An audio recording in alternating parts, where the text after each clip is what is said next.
muito pontual, nesse 2 de fevereiro de 2025, pleno domingo de carnaval, e a gente aqui já fazendo a live. Porque a doença não espera, o conhecimento não espera, e nós, pacientes, não tem tempo para a gente poder saber mais, ter mais conhecimento, né?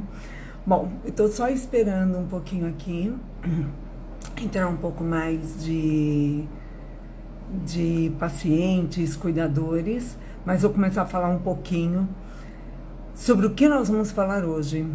Como eu falei, nós somos dia 2 de março, e março é um mês de conscientização do mieloma múltiplo. É um mês muito especial para nós pacientes, para a medicina, para os hematologistas, para os pacientes, porque é um mês que a gente toma consciência de divulgar cada vez mais, poder falar cada vez mais sobre o mieloma múltiplo, uma doença que eu, por exemplo, quando eu fui diagnosticada com mieloma múltiplo, eu nunca tinha ouvido falar, eu não tinha ideia do que se tratava essa doença.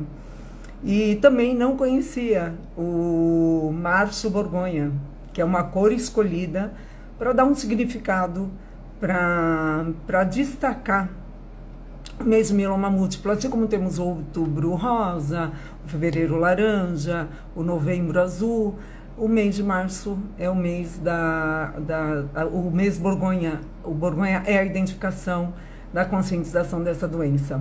A gente costumava dizer que o mieloma múltiplo era uma doença rara, então vamos continuar dizendo isso, mas são os médicos hematologistas que têm muito mais conhecimento e vivência na doença para poder nos dizer.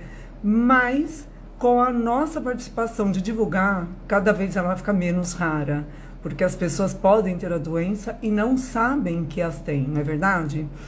Então, nós vamos conversar hoje com o hematologista Dr. Fábio Pires, da Beneficência Portuguesa de São Paulo, do Hospital Albert Einstein. É o meu hematologista. Eu fiz o meu transplante de medula óssea em janeiro de 2020 com o Dr. Fábio Pires, com a equipe dele na Beneficência Portuguesa, e foi um transplante que a gente sabe o que a gente passa, e os pacientes eles têm muitas dúvidas, muitas curiosidades, né, do antes, do durante, do depois, do mieloma, né, do transplante, como é que age, o que vai acontecer, como vai ser. Nós sabemos depois que a gente faz, mas tem muita dúvida na cabeça da gente. E nada como a gente ter uma equipe médica preparada e conhecimento. Eu vou falar um pouquinho só de mim. Meu nome é Marli Panão, eu sou de São Paulo, eu tenho 57 anos, sou portadora do mieloma múltiplo. Como eu já comentei, eu tenho 5 anos de transplante de medula óssea, é um transplante autólogo, de mim para mim mesmo, diferente de outras patologias, como algumas leucemias, por exemplo, que o transplante é da medula de um terceiro. E quando eu descobri, eu tinha uma gamopatia, e eu fiquei analisando, acompanhando junto com os médicos que me acompanhavam na época, até o momento de chegar a tratar. Fiz tratamento durante 6 meses, eu fazia quimioterapia durante 2 vezes por semana, toda sexta, todo sábado. Aí depois a gente entrou 3 meses antes do transplante com a lenalidomida, para baixar bastante ali o pico monoclonal e poder preparar a medula para fazer o transplante. Resumindo, a minha história é essa. Hoje eu sigo em acompanhamento e com o protocolo da lenalidomida 10 miligramas, 28 comprimidos. E a minha vida seguiu, assim como a vida de todos os pacientes que aqui estão, ou alguns pacientes que vão ver essa live nos canais de YouTube da Associação Jolis Fraga e nos nossos canais digitais. Não importa a época que você veja, eu quero deixar aqui exposto para o paciente, para o familiar, para o cuidador, que existe um grupo de apoio. Desculpa, a gente estava vendo aqui que o som está ok. Beleza, obrigada. E esse grupo de apoio que eu faço parte hoje é da Associação Jolísio Fraga. O Jolísio também é um paciente de mieloma múltiplo e é um militante na causa. E nós, pacientes, somos voluntários, assim como vários outros especialistas, como hematologistas, psicólogos, nutricionistas. É muita força num tema tão importante e relevante que é o mieloma múltiplo. Então, não importa quando você estiver vendo essa live, você não está sozinho. Procure a Associação Jolis Fraga, procure a mim, a Márcia, que é a pessoa que atende lá em Lins, que nós temos a primeira sede física em Lins, e faz todo acolhimento, não só do paciente de mieloma múltiplo, mas várias outras patologias. Então, gente, vamos lá, vamos começar a nossa live. Eu vou chamar aqui o meu convidado, nosso convidado, que, aliás, é um grande... Abri a agenda dele em pleno domingo de carnaval, que poderia talvez estar viajando com a família, mas ele está aqui para nos ajudar a conhecer mais ainda e falar, abrir o mês, né, do mês Borgonha, que é o mês de março aí, dedicado à conscientização do mieloma múltiplo. Então, doutor Fábio Pires, em primeiro lugar, muito obrigada. E seja bem-vindo à nossa live na Associação Gelísio Fraga. Obrigado, Marli. Obrigado a todos, é um prazer estar aqui com vocês hoje e espero que seja uma live muito proveitosa para todos. Sempre. Acho que é a nossa terceira live aqui pela associação, né, doutor? Verdade, acho que é a terceira live, isso mesmo. E sempre o seu conhecimento traz muito conforto ao coração do paciente de mieloma múltiplo, viu? Sempre muito bem-vindo. Doutor Fábio, vamos começar a falar então sobre o mieloma. Em primeiro lugar, existem os congressos que vocês participam, onde vocês têm acesso, conhecimento a muita tecnologia, ciência, pesquisa. O que aconteceu no último congresso que o senhor esteve? Qual é a grande novidade? Ou quais são os estudos? Qual é o tempo para esse estudo chegar até nós, pacientes? Conta um pouco para a gente. Claro. Acho que muito do que se fala nos congressos de mieloma atualmente foca nas que a gente chamaria de imunoterapias, que são medicamentos que ou mimetizam drogas, moléculas do nosso sistema imune, ou, de alguma forma, recrutam as células do sistema imune para combater o mieloma múltiplo. Então, a gente tem... Isso já existia há algum tempo atrás com o daratumumab e o isatuximab, que são dois anticorpos que a gente usa para tratar mieloma, mas agora tem dado uma revolucionada nos últimos anos com o surgimento dos anticorpos bispecíficos e o surgimento do CAR-T-cell. Então, o que são os anticorpos bispecíficos? A gente tem 3 disponíveis comercialmente no Brasil. O Elranatamab, o Teclistamab e o Talquetamab. Esses remédios, eles são diferentes do anticorpo normal. O anticorpo normal, ele se liga só numa molécula. O anticorpo bispecífico, ele foi criado de uma forma como se ele tivesse 2 ganchinhos, um de um lado do outro. E aí, um ganchinho vai grudar na célula do mieloma e o outro ganchinho gruda na célula do sistema imune da pessoa. E aí ele direciona a célula do sistema imune do indivíduo para atacar a célula do mieloma. É uma estratégia que já está sendo utilizada também em outras doenças oncohematológicas, tem anticorpo bispecífico para leucemia, para linfoma, mas para mieloma, nos últimos anos, a gente viu o surgimento deles e tem muitos estudos com esses medicamentos. A gente já sabe que eles funcionam, eles são extremamente eficazes quando eles são utilizados como agentes isolados, que a gente fala, que é usar eles sozinhos, sem mais nada, para tratar, em geral, pacientes com mielomas que falaram várias linhas de tratamento. Mas agora, no Congresso, no Oeste, tinham muitos trabalhos focando em trazer esses remédios mais precocemente na linha de tratamento. Quando a gente fala isso, a gente quer dizer, ou usa ele no primeiro esquema terapêutico do paciente, ou no segundo esquema, quando a doença volta. Então, tem muito estudo disso.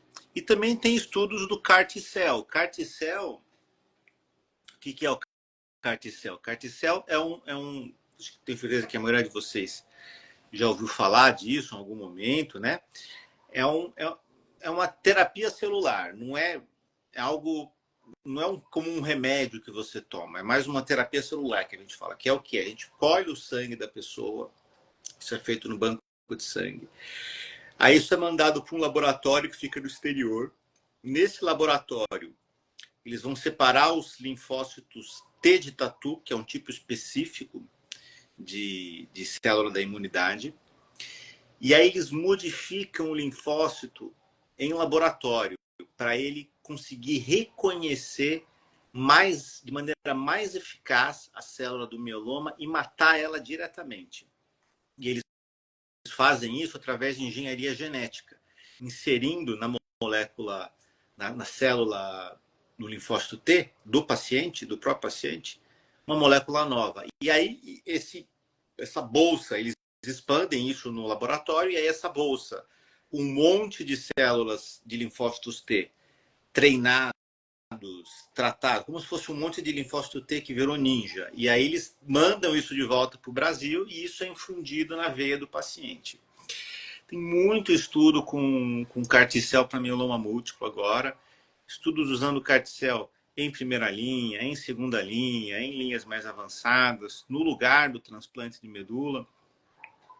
Então a gente acredita que é um grande avanço e que com certeza vai mudar muito a história dos pacientes com mieloma no futuro. Então, eu diria que esse foi um mote do congresso esse ano. Teve um trabalho que é um pouquinho diferente disso, mas que é um trabalho que eu acho que é importante a gente falar. Porque muitos dos trabalhos, eles focam no tratamento do mieloma. Esse é um trabalho meio ousado, porque ele foca um pouco no que seria uma prevenção, entre aspas. Por que entre aspas? Eu já vou explicar, você vai entender. A gente sabe hoje que o mieloma múltiplo, ele não surge do zero. Ele começa sempre, que nem se mencionou no seu caso, eu tinha uma gamopatia, etc. Então, ele começa com uma fase de gamopatia. Aí ele vai progredindo. Aí a segunda fase é quando ele vira o que a gente chama de mieloma múltiplo smoldering ou assintomático. O que é o quê? É um mieloma múltiplo que não tem nenhum problema, não tem nenhum sintoma e a carga de células neoplásicas malignas é bem baixa, em geral. Então, nesses casos, a recomendação oficial é observar o paciente e monitorar ele mais de perto, porque tem uma chance dele evoluir para um mieloma múltiplo sintomático, que é quando começa a dar problema, efetivamente, dá problema nos ossos, etc. O que esses médicos fizeram nesse estudo que demorou anos para ser conduzido? Eles pegaram pacientes com mieloma múltiplo desse tipo que eu falei, que é o latente, que não é o que já ficou sintomático, né? E selecionaram desse grupo aqueles que eles viam que tinham uma chance grande de virar mieloma sintomático nos próximos 2 anos. E aí eles compararam o que é melhor: tratar essa pessoa com uma espécie de uma imunoterapia, que é o daratumumab, que é um remédio que a gente já usa bastante para mieloma e que sozinho ele tem poucos efeitos colaterais, ou só ficar monitorando a pessoa para tentar acertar a hora de começar a tratar. E o que eles mostraram é que é melhor tratar antes. Então, esse estudo foi publicado depois no New England Journal of Medicine, que é a revista médica mais prestigiosa que tem. Eles mostraram que se você pega pacientes com mieloma múltiplo, latente, smoldering, que não tem nenhuma lesão, mas que acabou de descobrir a doença, mas bem no início, vale mais a pena você tratar com daratumumab apenas, por um período de tempo, do que você só ficar monitorando o paciente. O que é uma mudança, dessa forma, vem uma grande mudança de paradigma, porque isso diminui a progressão, diminui a probabilidade do paciente progredir para um mieloma pior, mais grave, e com fraturas e outras complicações. Então, eu diria que foram esses os grandes trabalhos, né? Muita coisa de imunoterapia e esse trabalho, o estudo Aquila, que eu acho que foi o estudo mais legal de mieloma que teve no congresso ano passado. Quando a gente fala eles, tudo isso está sendo feito lá fora, todos esses estudos, ou existe um grupo de pesquisa aqui no Brasil já? Tem, A gente tem estudos, protocolos de pesquisa aqui no Brasil, vários protocolos de pesquisa para mieloma múltiplo. Se você está vendo essa live, você é um paciente de mieloma múltiplo, saiba que em vários hospitais do Brasil, por exemplo, os dois que eu trabalho, tanto a Einstein como a BP, em grupo de pesquisa em pacientes para pacientes com mieloma múltiplo, com protocolos de estudo sendo conduzidos. É claro que muitas vezes participar desses protocolos acaba, às vezes, até sendo uma loteria. Você precisa estar no lugar certo na hora certa. Mas se você não vai atrás, você nunca vai conseguir. Então, eu acho que é interessante se todo mundo que quer paciente com mieloma, especialmente se ele já está no início do tratamento ou se ele já passou por várias linhas de tratamento, eu acho que vale a pena indagar o médico sobre a possibilidade de protocolos de pesquisa, que acho que é uma coisa que faz muita diferença. Então, tem sim muita coisa no Brasil. É claro, a maioria dos protocolos é todo desenhado lá no exterior, mas tem sim, a gente tem aqui no Brasil, sim. Então, doutor Fábio, nem sempre agora a primeira recomendação é o TMO, o transplante de medula óssea, logo de início, ou não tem como fugir dele? Essa é uma pergunta que todos nós pacientes fazemos. Não, ainda não tem como fugir dele. Ainda o transplante de medula óssea é o tratamento padrão para os pacientes com mieloma múltiplo, de primeira linha. Se o paciente tem até 70, 75 anos, é o que a gente recomenda para todo mundo. Está se estudando e pode ser que no futuro isso mude. E aí a gente vai fazer alguma outra coisa. Mas agora, por enquanto, é o transplante autólogo. O transplante. Aproveitando para falar um pouquinho sobre transplante, eu até estive em consulta com o senhor essa semana, né? E quando eu fiz o transplante, a coleta das células foi uma coleta assim, com muitas células, e a gente armazenou na crioterapia. Eu estou comentando isso porque até uma paciente me chamou no privado para conversar sobre essa situação da crioterapia, e era uma paciente de seus 70 e poucos anos, de lá da clínica que eu acompanho o mieloma também, né, no hospital. E ela falou, nossa, todo ano eu renovo minhas células, mas ela está com 75 anos. Aí eu achei até estranho, falei, sério, mas a senhora seria seletiva para fazer mais um transplante de medula? Será que é interessante mesmo a senhora continuar mantendo as suas células na crioterapia? E aí aconteceu a minha situação, né? Que o pessoal do Banco de Sangue, lá do Sírio, pediu para que o senhor analisasse as células para ver se elas ainda estavam numa condição satisfatória para renovar por mais um ano as células. Gostaria até que o senhor também explicasse isso, porque às vezes é uma questão, é uma dúvida também para quem já fez. Eu estava com as células lá há 5 anos sendo guardadas, né? Claro. Não, então é o seguinte, a gente pode, em teoria, guardar as células por muito tempo, 5 anos, 10 anos. Claro que quanto mais tempo elas vão ficando guardadas, maior a probabilidade delas estarem numa qualidade pior quando você congelá-las. E a decisão de guardar ou não guardar células, ela nunca é uma decisão fácil de ser tomada. Tem que sempre ser individualizada caso a caso. Acho que os parâmetros que você tem que levar em consideração são, número 1, quais tratamentos eu tenho disponível hoje, caso o paciente tenha uma recidiva da doença. Se tiver acesso a muitos tratamentos modernos, talvez não haja uma necessidade dele fazer um segundo TMO.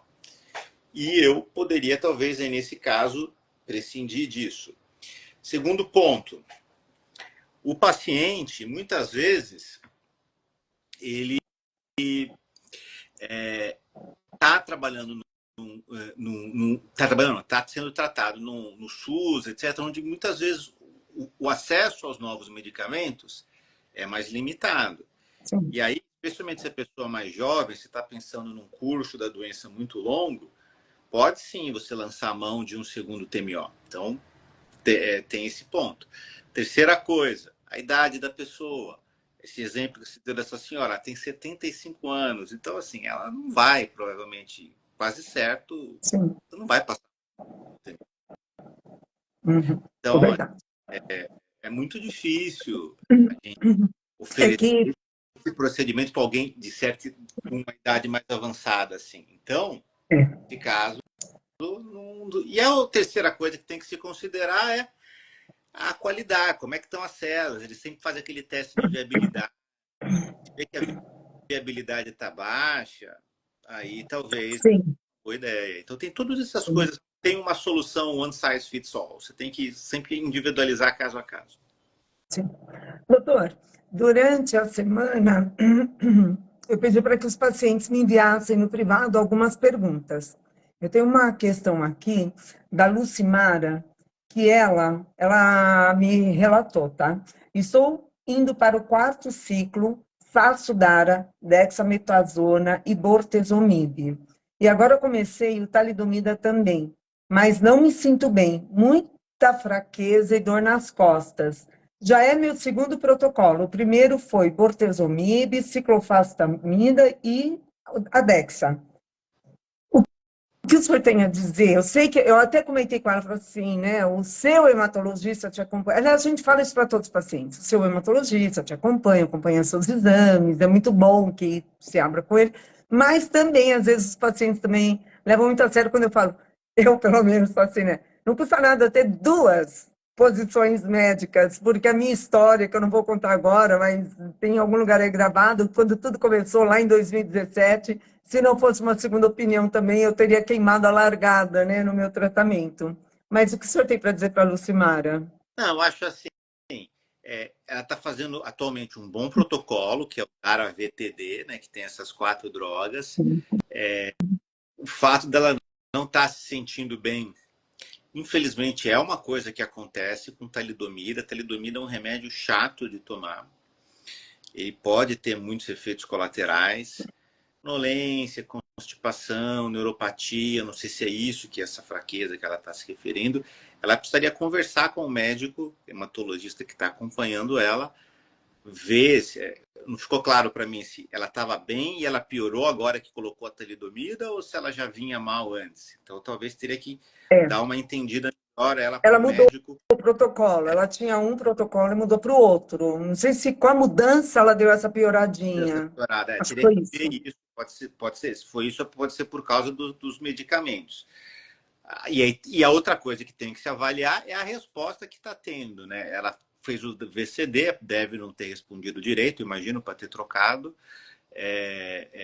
a não ser que seja um tratamento já de segunda linha, mas eu teria que ver a resposta que está tendo. Então, todos esses parâmetros são importantes. É muito importante conversar com o médico e perguntar sempre para o médico quais os efeitos colaterais que eu devo esperar disso. O que pode acontecer se eu tomar esse remédio? Aí ele vai falar, pode isso, e todos os remédios têm efeitos colaterais. Todos, 100%. Todos, sim.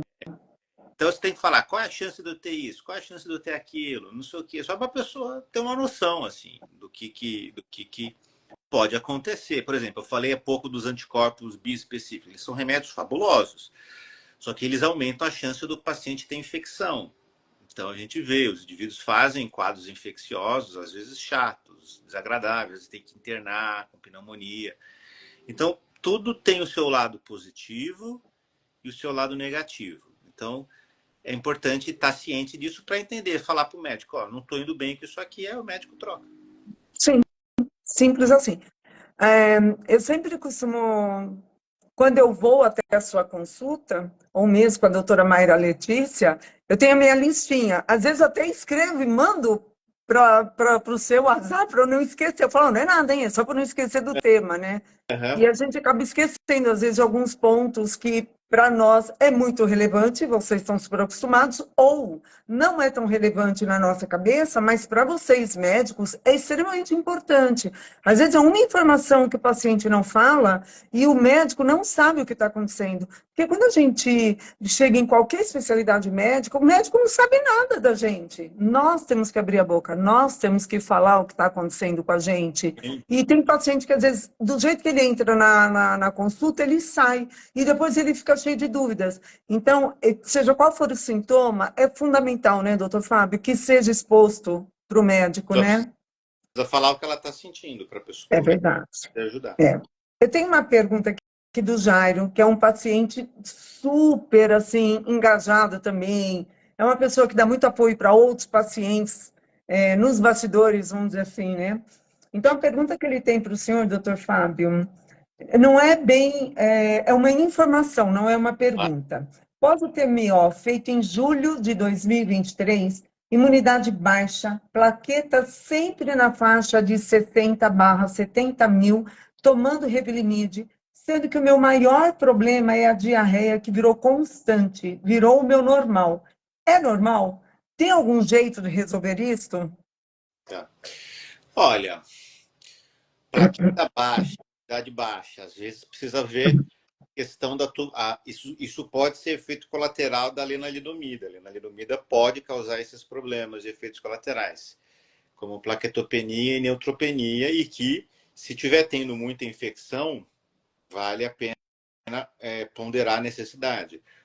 Outro ponto, alguns estudos têm sugerido agora que se o indivíduo chega a 2 anos de manutenção com lenalidomida pós-transplante e está com a doença bem, às vezes você pode, em algum caso, discutir se o cara está tendo muito efeito adverso, suspender o medicamento. Então, eu tenho que tudo, que nem eu falei, não existe uma solução fácil, mas você tem que sempre ponderar o que o remédio está causando de bom, o que o remédio está trazendo de ruim.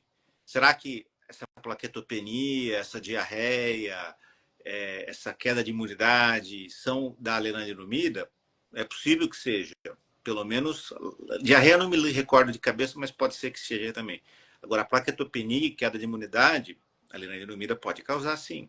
Uhum. Então, precisaria ponderar e pesar junto com o médico o pró, o benefício e o risco para decidir qual que é melhor. Ó, se suspende, se diminui a dose, se mantém o medicamento desse jeito, tenta mitigar os efeitos colaterais de outra forma. É assim que a gente tem que ver. Doutor Fábio, alguns pacientes que fazem o tratamento no SUS, eles fazem todo o ciclo, eles finalizam o ciclo e vão para uma fila para esperar o transplante de medula. Enfim, todo esse processo que a gente já conhece, né, acaba acontecendo aqui no Brasil, não só no Brasil, às vezes lá fora também, a gente que não fica sabendo, ou lá fora não. Mas a cabeça do paciente entra numa preocupação grande com isso, porque ele fala, eu estou pronto. E quando vai ser meu transplante? A questão é, esse tempo que está passando do paciente pronto para um transplante, mas o transplante não chega, isso atrapalha o tratamento que ele já fez? Pode atrapalhar. É claro, se você está falando de um tempo curto, 1 mês, 2 meses, 3 meses, é ok. Agora, se está falando de esperar muito tempo, é ruim, né? Especialmente se o paciente não teve uma resposta super profunda com o tratamento, que frequentemente é o caso no SUS, porque os medicamentos, a gente não se utiliza, infelizmente, os medicamentos mais modernos, muitas vezes, você fica meio que numa situação. Você está com mieloma que não foi bem controlado, foi controlado, mas não foi uma resposta super profunda, e aí o paciente perde meses esperando por um transplante, e isso pode ser um problema, sim. Tudo depende, na verdade, depende do que é esse tempo. Que nem eu falei, 1, 2, talvez quiçá até 3 meses, ok. Passou muito disso, já começa a ficar preocupado. Embora, Marli, tem estratégias distintas que fazem o seguinte: tratam o paciente por um período de tempo e depois vão monitorando. E aí, quando a doença volta, aí você faz o transplante. Só que para você fazer isso, tem algumas coisas, né? Número 1, você vai fazer um tratamento um pouco mais prolongado. Número 2, depois de 4 ciclos, você vai colher as células. Porque se você faz muitos ciclos, dependendo do tratamento que você está, do remédio que você está usando, você pode atrapalhar a coleta de células. E número 3, quando tem a progressão, aí é o momento de você fazer o transplante. Então, embora... Estou dizendo tudo isso para dizer assim, essa estratégia de transplante delay, de atrasado, a gente não faz isso muito, mas ela existe. Mas não, isso não quer dizer que, no caso aí, é diferente isso de um paciente que vem, trata, faz 4 ciclos e fica parado sem fazer nada. Aí é um problema, porque aí a pessoa não está tomando remédio nenhum e o negócio pode voltar. Sim. Doutor? Mas isso é um problema do nosso sistema de saúde. A gente não Sim. tem como... Não é culpa de ninguém, é falta de leito, é falta de vaga. A gente tem que cobrar isso dos governantes, dos políticos, que eles investam em mais centros, em mais hospitais, mais unidades que façam transplante de medula óssea. Mesmo o transplante de medula óssea para mieloma, ele não é um procedimento de elevada complexidade. Então, dá para ser feito em hospitais de médio porte. Então, precisa realmente cobrar para não acontecer isso, a pessoa não ficar meses esperando. Sim, a gente tem advogados também no nosso grupo, alguns deles que ajudam a judicializar tanto tratamento, transplante, medicamentos. Aliás, o meu medicamento foi, né, é uma liminar também, o senhor lembra? Aliás, todo mês eu tenho que ir lá, né, bater na porta. Ai, por favor, doutor Fábio, minha FAP e minha receita. Da Uma receita. vez por mês. Faz parte, né? A gente vai se adequando a essas necessidades, né? Deixa eu só dar um recadinho aqui para as pessoas que estão aqui junto com a gente. Podem colocar perguntas aqui, está aberta a live para perguntas. Não fique tímido. O doutor Fábio explica de uma maneira extremamente simples, é fácil da gente entender. E a gente sabe quantas questões durante o dia inteiro, a semana toda, a gente vê nos grupos, dúvidas de todas as linhas. Desde fiz o transplante, eu estou com coceira no corpo inteiro. Eu fiz o transplante tem 15 dias. Hoje surgiu o assunto sobre um produto X, né, mas que seria manipulado fora da casa do paciente, que está há 15 dias pós transplante de medula, e quem está cuidando, né, a família a cuidadora, perguntando, será que ela pode comer esse produto X?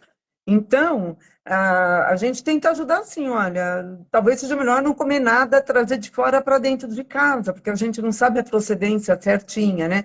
O que o senhor tem para dizer, doutor Fábio, esses pontos pós-transplante que vocês recomendam quando dão alta para o paciente sobre vacina, alimentação, cuidados com PET, sempre surge essa dúvida também. O que o senhor diz sobre Claro, isso? vamos lá. Então, primeiro, vacinas. É importante, depois de todos os transplantes, tanto autólogo como autólogo é com a própria medula, né? Que nem você falou, o halogênico com a medula de outra pessoa, que em geral a gente não faz em mieloma, mas de qualquer forma. É importante você ser revacinado posteriormente. Você perde muito das suas imunidades de vacinas que tomou na infância e é importante você ser revacinado. É claro, algumas vacinas você vai ter que esperar elas estarem disponíveis. Por exemplo, vacina da gripe é uma vacina sazonal. Eles lançam todo ano uma versão diferente. Então, aí você tem que esperar chegar o teu momento disso. As outras que são disponíveis o período inteiro, aí você, em geral, você começa a revacinar com 6 meses. Em geral, são 6 meses. Tem algumas que você pode fazer até com 3, 4 meses, mas em geral a maioria delas é com 6 meses, que é um tempo longo que já é suficiente para a pessoa ter tido uma recuperação linfocitária boa e vai responder bem às vacinas. A questão da alimentação. A alimentação é uma questão controversa. Tem 2 pontos assim que a gente precisa falar. Primeiro, assim, antigamente era uma outra medicina que se fazia. Você quer fazer transplante de medula óssea, mas não foi transplante de medula óssea na década de 70, na década de 80. Eram situações mais delicadas, no sentido não tinha os exames que a gente tem hoje, não tinha os antibióticos que a gente tem hoje, não se entendia muito do transplante como a gente entende hoje, o risco de complicações era maior. Então, nesse cenário, os médicos, enfermeiros, todo mundo se cercava de todas as formas para minimizar o risco de infecção. E aí veio essa coisa de não pode comer alimento cru depois de um transplante autólogo de medula óssea e um transplante halogênico também. Hoje a gente sabe que isso não é tão relevante assim. Se você comer alimentos crus que foram feitos com boa procedência, bem preparados, etc., sei lá, uma salada que foi bem lavada, um tomate, uma coisa assim, eu acho que é ok, não tem problema e pode trazer até benefício, porque crucíferas, saladas, legumes, eles podem ajudar a gente a montar uma boa microbiota, que é muito importante. Agora, pós-transplante, o indivíduo tem que também entender que o quê? O intestino dele está fragilizado. Então, eu acho que é mais importante ele evitar de meter o pé na jaca, falar português claro, do que, não vou comer salada. Não. O cara, então tá bom, então vou comer Big Mac, vou comer pizza, vou comer coxinha, vou comer de frituras, vai passar mal, vai vomitar. Não é cru, mas não é saudável. Então, assim, alimentos saudáveis, bem preparados, uma dieta equilibrada, eu acho que é ok, assim. E aí deixar os exageros depois. Sim. E vai ter muito tempo para isso, né, doutor Fábio? E como? Né? Você viu aqui, tem o Raimundo, ele fez o transplante de medula e ainda sente muita dor na coluna. O que acontece com essa dor? Eu acho que a maioria de nós todos temos essa dor mesmo com o transplante, alguns pacientes permanecem, né? Tem que ver, tem que fazer uma ressonância, ver se tem algum problema. Às vezes pode ter ficado uma fratura, e aí seria uma indicação de tomar mais remédio para consolidar o osso. Tem que ser avaliado. Assim, eu não consigo honestamente dizer o que é. Pode ser só uma dor mecânica, não relacionada ao mieloma. Então tem que avaliar. A gente tem que entender que você teve um mieloma, você não vai ter outros problemas de saúde mais mundanos. Pode acontecer de ter uma dor nas costas por desgaste, essas coisas acontecem com qualquer um, entendeu? Então teria que posso dizer. Sim. Doutor, aqui eu não sei o nome, bom, mas Kemi, né? Boa noite. Após 2 anos de TMO, a doença está dando as caras de novo. O primeiro protocolo era bortezomib e imunoglobulina. Agora, meu hematologista está avaliando um novo protocolo. Qual poderia ser? Bom, você mesma falou aqui que o seu hematologista está analisando um novo protocolo. Mas, doutor... Tem que ver, assim, se tomou bortezomib, acho que as coisas que tem que ser pontuadas quais medicamentos foram utilizados no primeiro protocolo, a doença voltou, estava tomando algum medicamento de manutenção, estava tomando lenalidomida ou não estava, isso é importante, porque se estava tomando lenalidomida, não pode usar, porque quando a doença volta, você tem que trocar, pensar em outra coisa. Se não estava, aí tem que pensar em eu posso dizer o que eu costumo fazer. A maioria dos meus pacientes faz um protocolo de químio seguido de transplante e aí fica com manutenção com lenalidomida por pelo menos 2 anos. Se a doença volta, o que eu gosto de usar como primeira linha é um protocolo que é carfilzomib, daratumumab e dexametasona, protocolo KDD. É um protocolo que eu uso bastante. Mas, novamente, tem que avaliar. Se o indivíduo tomou daratumumab e vinha tomando daratumumab quando progredia a doença, está normal.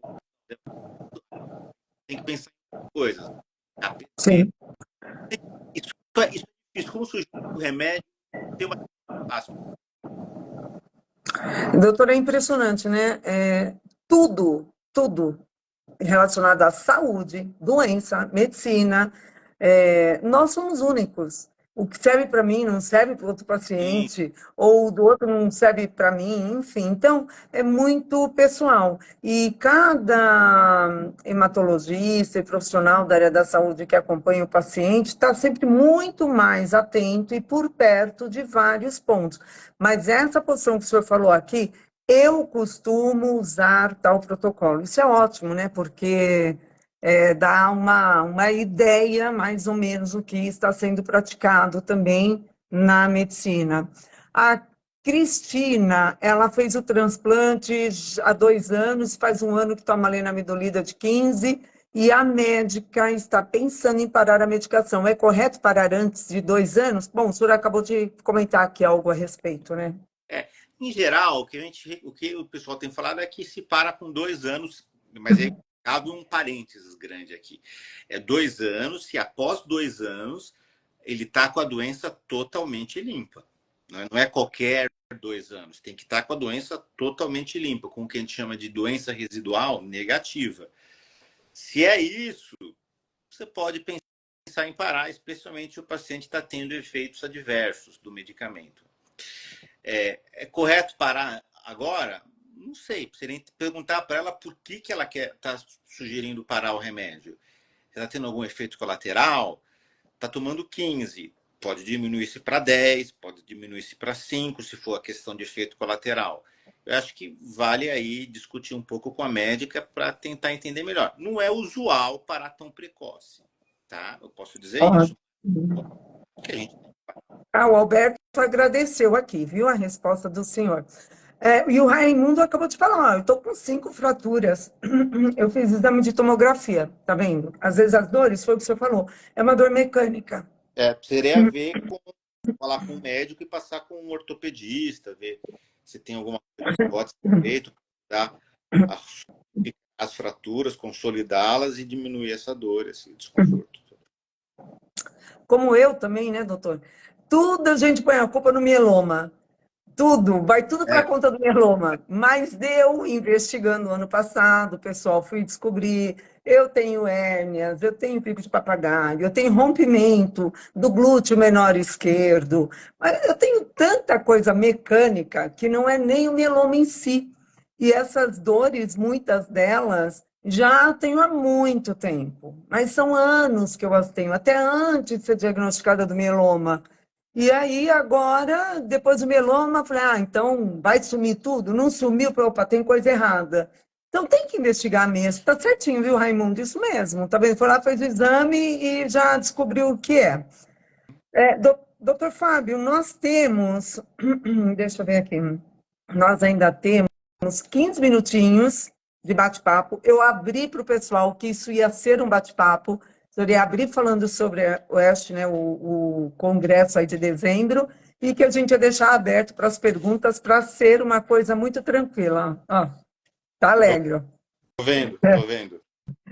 Gente, desculpa, vou tentar escolher aqui. É bom, né? Eu quero dizer o seguinte, doutor Fábio, os pacientes precisam desse apoio de vocês, médicos, no sentido de trazer as novidades. A gente fica muito afoito e sempre na expectativa, né? Tá, vou parar meu remédio, o que que eu vou tomar? Não tomo nada, ou tomo outro, qual é esse outro? Existe grupo de pesquisa? Que grupo é esse? Posso ser elegível ou não? É tanta dúvida. Fora pacientes que às vezes eles estão em grupos de pesquisas e aí chega um momento que ele também tem que parar aquela pesquisa, passar para outra, fica 2, 3 anos. Então isso a gente sabe Eu vou que é contar, uma... eu vou, Oi? eu vou contar uma história Por para você que está falando de favor. pesquisa. A gente, há 2 anos atrás, fez uma live dessas de mieloma. Eu não sei nem se era com o Joelito ou estava fazendo com a Bralha na época, mas a gente fez uma live. E aí um paciente que não tinha mieloma, ele tinha linfoma. Depois da live, ele me mandou uma mensagem no Instagram, falando assim, eu tô assim, tô assado, tô mal, doença tá progredindo, o que eu posso fazer? Aí eu falei com ele, não, vamos tentar te ajudar. Aí ele marcou uma consulta online comigo, conversamos, eu falei, fulano, você precisa fazer um protocolo de pesquisa. E aí conseguimos pôr ele num protocolo de pesquisa, ele entrou, Eu tratou, lembro, foi com a melhorou gente. isso, Foi com a gente. foi Foi. com a gente, melhorou do linfoma e aí ele está bem até hoje. Então, mostrando a importância da pessoa, ele mora na região norte do nosso país, lá longe, mas com a internet, essa coisa ele viu, foi atrás, correu, e graças a Deus deu certo. Não sei se ele está aí vendo, o Jackson. Jackson, se você estiver vendo, fique com Deus, querido. Mas acho que é super importante isso, esses protocolos de pesquisa. A gente tem muitos. Mais cedo, alguém tinha perguntado aqui, não foi bem uma pergunta, foi só não sei se é um comentário, foi, vamos da JLU 1818. Vamos ter no Brasil laboratório que faça modificação de células, falando no CAR-T, para diminuir os custos? Então, isso é um problema. CAR-T é muito caro, muito caro. O CAR-T que a gente fala comercial, que é o CAR-T que é fabricado pelas indústrias farmacêuticas. Ele é muito caro. E tem dificuldades de acesso, questão de plano de saúde, essas coisas todas. Então, existem iniciativas, ainda não tem nada em mieloma, mas está se trabalhando nisso, de fazer CAR-Ts ligados a universidades no nosso país, da USP, Universidade Federal do Ceará, o nosso Instituto de Pesquisa do Hospital Celita Albert Einstein, para tentar fabricar CAR-Ts próprios brasileiros que possam ser mais baratos e ser mais acessíveis à população. E isso tudo a gente vai conseguir através de pesquisa clínica e avanço. Então, assim, em resposta, sim, a pergunta dela, já existem laboratórios fazendo isso, ainda nenhum deles fazendo isso de forma comercial, né? Mas já existe fazendo uma de pesquisa, e eu acredito que daqui a alguns anos a gente vai estar usando CAR-Ts brasileiros de uma maneira mais disseminada. Eu acredito muito nisso. Acho que a forma desse remédio, desse tratamento ficar mais disponível para todo mundo. Mais perto e mais barato, né, doutor? Exatamente, exatamente. Doutor Fábio, e sobre drogas, o próprio remédio, mesmo como o Revlimid, por exemplo, né, a lenamidolida, existe, não, é uma perguntinha capciosa, né, mas eu vou fazer. Existem remédios hoje sendo usados em grupos, em pacientes? Qual é a perspectiva? Como é que está nessa área dos medicamentos? Por exemplo, o paciente saiu de um grupo de pesquisa, não pode mais usar o medicamento X, mas tem novos chegando. Já estão sendo aplicados?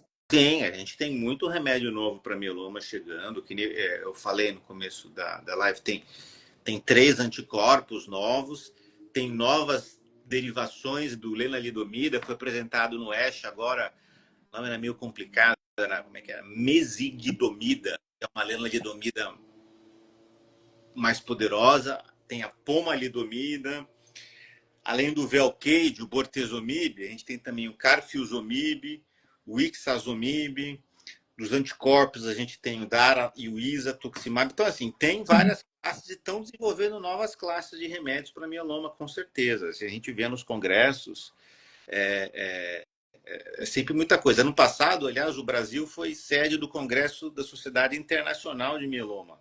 Então, foi lá no Rio de Janeiro o congresso, fui participar, teve muita coisa, muita novidade, muitos trabalhos. Então, eu acredito que no futuro a gente vai ter ainda mais medicamentos. O mieloma, durante muitos anos, ficou meio sozinho. Tinha um remédio, 2, mas nos últimos 10, 15 anos deu boom de coisas. E eu acho que esse boom não vai parar, vai sempre continuar. Eu costumo dizer, né, que a gente vai usando a lenamidolida, vai tentando um caminho aqui, outro ali, até vocês, a ciência, os laboratórios, a medicina, chegar numa solução mais fácil, menos sofrida e mais acessível. É isso, nós estamos ganhando tempo, nós pacientes, né, com o que a gente tem na mão hoje. E tá tudo bem, não tem problema. O que a gente quer é isso, ganhar tempo para que essas soluções cheguem até nós, né? Exato. Doutor Fábio, inclusive esse congresso, esse evento que teve no Rio de Janeiro, ele está bem forte aqui, né? Os olhos dos laboratórios estão aqui no Brasil também, né? Tem o Brasil, Com muito apoio.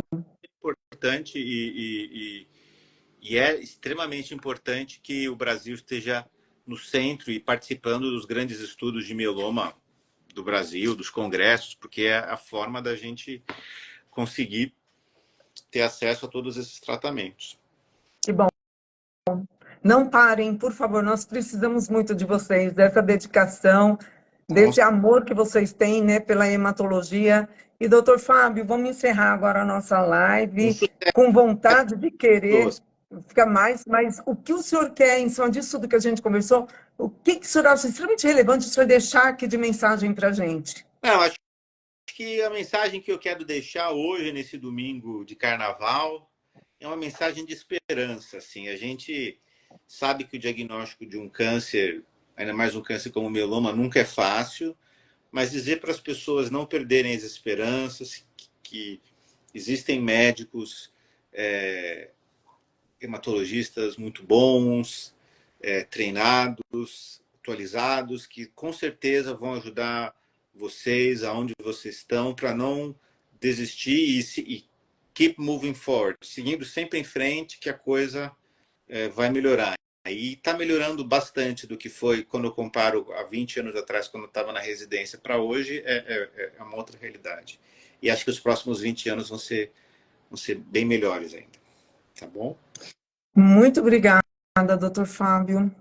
Como sempre, né, todo bate-papo que a gente tem com você é fantástico, porque tira muita dúvida de uma maneira simples, com uma linguagem de igual para igual. Fica muito fácil da gente entender, fica fácil a gente hoje dormir mais calmos, Isso. mais esperançosos. Ficar E a vida está aí, né, para a gente viver intensamente no sentido de alegria. A fé é fundamental. As pessoas, sempre que têm um problema de saúde, o doutor Fábio falam, né, que se agarram na sua própria fé, não importa a religião, não importa o seu santo, tem essa fé. Eu lembro que cada vez que eu fazia um mielograma, a cada 6 meses, durante 3 anos que eu fazia, eu fazia meio que rindo. Eu falava, Jesus, não saia do meu lado, nem um segundo. E eu fazia um mielograma sossegada, alegre. Eu estou falando isso porque o meu marido quase desmaiava de ver o tamanho da agulha, ele segurando minha mão, olhando, ele falava, nossa, meu Deus, como é que aguenta? Então, eu acho que até isso era preparado, né, por Deus para que nós, pacientes, não sintamos dor. Então, a fé é fundamental, sim. A confiança nos médicos, ter a interação com os médicos, isso é fundamental. É assim, eu acho que anda no mínimo 40%, 50% do tem que tratamento, porque se o paciente não fala, se o paciente não expõe, se o cuidador, o familiar que está junto, se ele não vai buscar informação, porque a gente entende também, porque tem paciente que não quer saber. Me fala o que dia que eu tenho que ir, o que eu tenho que fazer, mas não me conta o que e como.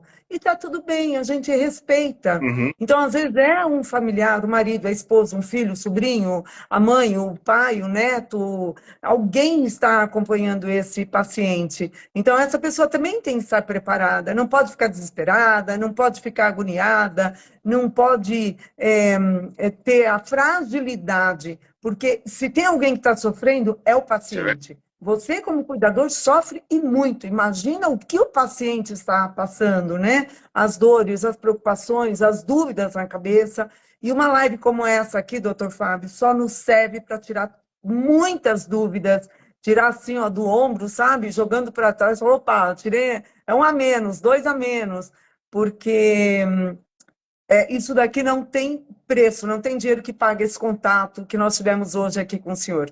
Muito É obrigada. isso. Uma ótima semana para todos nós, que eu tenho certeza que nós vamos ter.